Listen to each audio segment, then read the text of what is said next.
להתמודד עם הפחדים, לקפוץ למים עמוקים, לשחות עד הסוף, להגיע לחוף עד הלילה, להאזין גם לשירים, כי זמרים הם הרופאים הכי טובים שיש למדע להציע. עוד יבואו ימים טובים, אני מבטיח. עוד יבואו ימים טובים,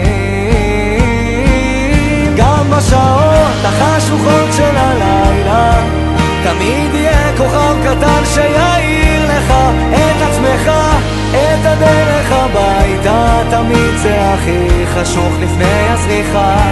מיליון רכבות דוהרות עד אוסטרליה, מחפש רחוק את מה שנמצא לך מתחת לאף. כל מכשול זה מדליה, קם ונופל אבל בדרך שלך.